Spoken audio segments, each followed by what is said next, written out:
బంగారపు గజ్జలు గలగల గలగల ఉన్నాయి. అబ్బో నడుము ఒక్కసారి పట్టుకోగానే అందరికీ వడ్డాణాలు వచ్చాయి. అంతేకాదు ఒక్కసారిలో భుజాన్ని తడుగుకోగానే బాహుబలు వచ్చాయి.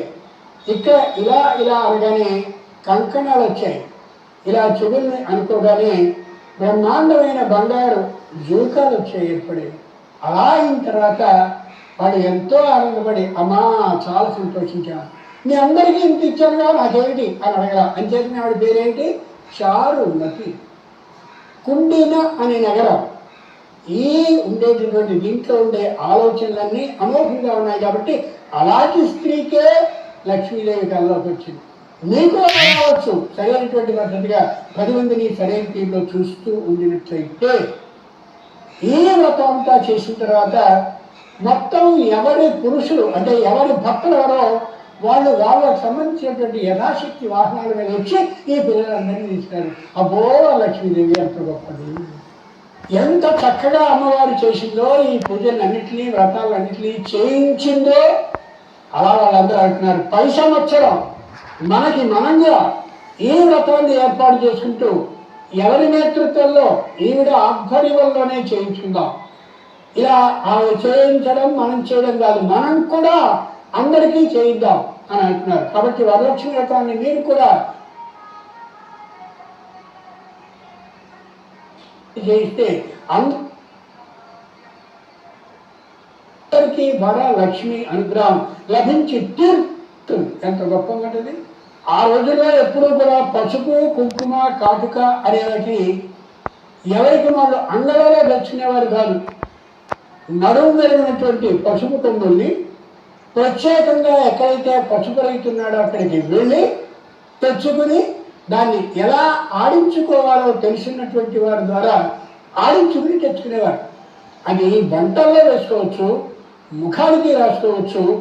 ఏ విధమైన దద్దుర్లు పొక్కులు అవి ఇవి రావు. అంగళంలో వాడికి తప్పులేదు, అది నిలవండాలి కాబట్టి, లేకపోతే పొక్కు పడుతుంది కాబట్టి ఏవేవో రాసాయనిక పదార్థాలు అంటే కెమికల్స్ వాడతాడు, తప్పదు. అది ఆయన తప్పు కాదు, అంగడి పక్కన అక్షరమేది. అంచేతనే కైలాసకుడు నోము ఏర్పాటు చేస్తారు. నోము ఏర్పాటు చేసి అక్కడ పసుపు కుంకుమ ఎలా చేయాలో చూపిస్తారు. చూపించి ఆడవాళ్ళు ఎక్కువ మాట్లాడుతూ ఉంటారు కాబట్టి మౌనంగా దాన్ని ఇవ్వాలి అన్నారు. ఎంత గొప్ప విషయం ఇది. మూర్తికి గడ్డ కట్టుకుని స్వయంగా పంచుతారు. ఈ లక్షణం అమ్మవారికి బాగా తెలుసుగా మరి. అంచేత అలా మూర్తికి గుడ్డ కట్టేసేసి అందరికీ పంచేవారు. ఆ రోజే కాటుకని కూడా చేయించేవారు. ఈ శ్రావణ మాసం మొత్తం మీద వచ్చే రోగాలు కంటికి వస్తాయి, ముఖానికి వస్తాయి, పాదాలకు వస్తాయి, అరచేతులకు వస్తాయి. అరచేతులకి గోరింటాకులు, పాదాలకి మనం వేసుకునేటటువంటి పసుపు పూసుకోవడం. అది ఎంత గొప్ప మాట. అది నువ్వు నీ ఇంటి లక్ష్మివి, నేను నా ఇంటి లక్ష్మిని.